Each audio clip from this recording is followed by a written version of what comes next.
تفضل، أتيت جديد؟ أخوكم جلال السميدة يحييكم من المغرب، الأسير حرب سابقا بتندوف. ما بك؟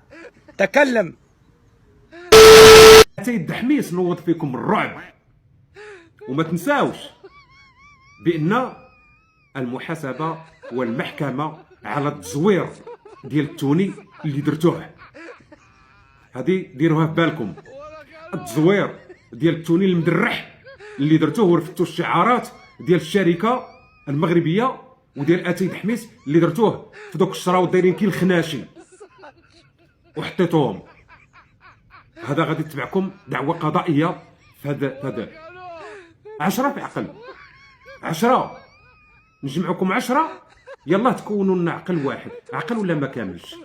نعم عقل ولا ما كاملش. ولهذا اقول انا اقول